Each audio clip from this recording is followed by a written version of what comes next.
perhaps just as well. And there could well be 2 warm-up laps for the exact reason that you stated, which is to get the tyre up to temperature. Yes, it's a normal regulation that when the track is wet, for the drivers to have a look at the track, they do 2 laps, 2 warm-up laps. So, and we're expecting Olympiacos to start from the pit lane, and we saw them in their pits earlier. And basically, that's not such a problem. I mean, they'll basically avoid any debris into the first corner if that happens, but they will literally join in at the bottom of Red Gate. It won't be too much of a problem. No, especially not when it's a wet race. You can make up a lot of time if you're competitive. So, no, for sure, you're going to avoid the trouble in the first corner. First race, Red Gate, was very clear. No damage, no crashes, nothing. I was very, very surprised. They all did a very good job. So let's cross our fingers so that it happens again. As in football, as in motor racing, we could expect an upset. Could it be Dortmund, Borussia Dortmund? They did it in '97, winning the European Cup against Juventus. Could they do it here in Superleague Formula? This man's nodding in agreement. Here we go on the warm-up lap then. Wet conditions, and Bruce, as you start to see those conditions, oh, we've got a problem there. LAN stuck on the grid.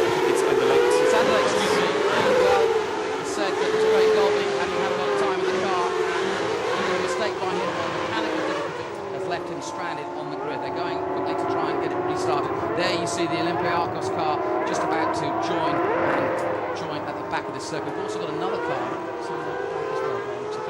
So here we go, and while we're waiting to see what happens to Anderlecht, it looks as though they're going to take him out. Yeah, sadly. Electric problems all weekend, and it's just not got any better. But you know what? It's as we said right at the beginning of the day, this is a brand new formula. There are going to be these niggling problems for cars, and he's really upset. He's got his whole family down here. He's from Melton Mowbray, and really upset. He really wanted to take part in this race. You can see he's got the British flag blazoned on his helmet, and now he's making that long walk back to the pits and back to his team. But it really must be frustrating for the driver. Yeah, it's a real shame. I mean, they had problems all over the weekend, and they had a very, very short amount of time. So it's a real shame because we saw them on the grid, and I thought they were going to be okay, and he did all the warm laps fine. Too bad. There it is. And just in terms of the conditions, as we go on board here, obviously it's not good, but you race in these conditions. Would you be confident racing in these conditions, or would it be really tough? Well, it's always really, really tough in single-seaters to race in the conditions, because when you're starting at the front, it's okay, but the further back you start, the less you can see, and you're actually completely in the front.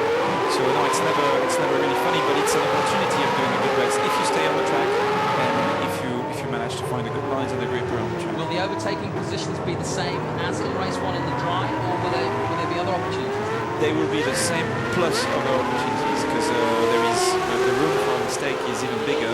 So you will see overtaking maneuvers happening in many places, actually everywhere around the track it's possible.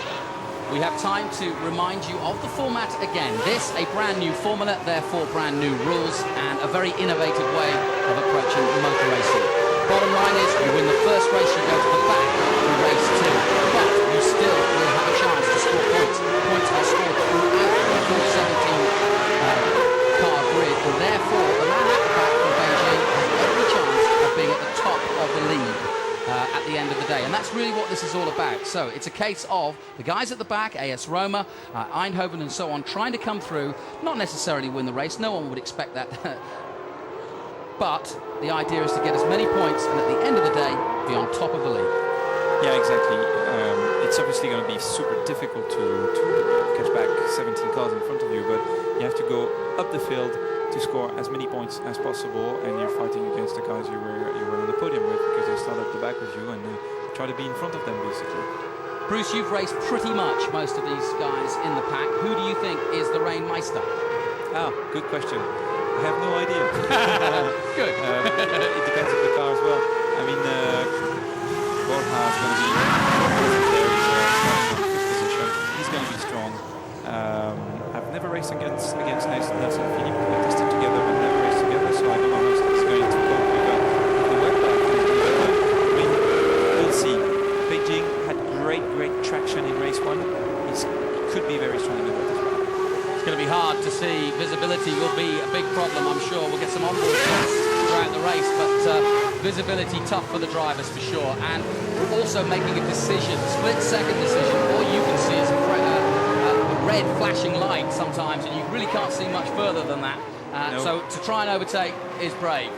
Yes, sometimes you can't even see the light, and the light comes up to you when you're very, very close, and that could be too late. So yeah, you don't see anything at all. That's as simple as that. Right, we are looking for a rolling start at the end of this lap. We were expecting 2 warm-up laps. There are Rangers, and their fans are here. Probably, I would actually say that in terms of fans, Rangers have won this afternoon.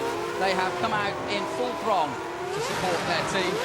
And that's impressive, given that they are playing the Old Firm derby this afternoon against Celtic. But there's plenty of Rangers fans to cheer on their car. Okay, the entire field is ready. Galatasaray not giving space.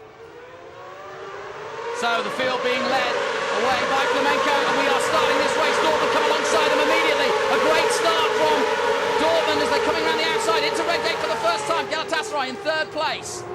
Basel gets a good start as well, but everybody tentatively through Hollywood. Down the Craner curves. Everybody was very cautious. That's good. No cars out so far. Galatasaray jumping into 2nd place. Flamenco got the start they wanted. Oh, and a big off there. Oh, and he's going to crash into someone. Oh, very lucky. Very lucky. Well, Alain, Andy Zuber out of this one for sure. And just not quite, I'm not sure what he did. No. Well, he's sponsored by Dominator Yachts and he just sailed off the track for sure. That was not good. No, very lucky that he didn't touch anyone coming back. Nice. Tangled wheels with Rangers.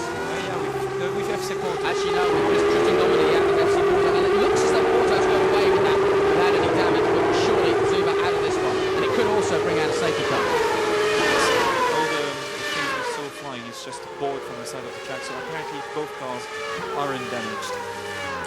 Well, their sponsors Al Qudra are certainly getting plenty of time anyway. Nelson Philippe back into 2nd place. He overtook Galatasaray again. Yep. But as you can see, And Flamenco. And FC Basel making a move on Galatasaray. Yeah, and a good one too, up the inside of the Melbourne loop. Couldn't find the traction on the inside, that's where the rubber is. Sevilla's got away well there in 5th place. And Borja Garcia very tight into the last hairpin. And Nelson Philippe being overtaken again. So here we go, down the main straight. No safety car out yet. And the safety car. Side by side. You can't even see the car. Nelson Philippe, his car, you couldn't even see him. Oh, at the inside at Redgate. Brave move by Galatasaray. They hit the front. There is the safety car. Well, I saw that come up, and so now he's going to have to stop quickly. Okay, so Galatasaray lead. He has to stop, and he has to give back the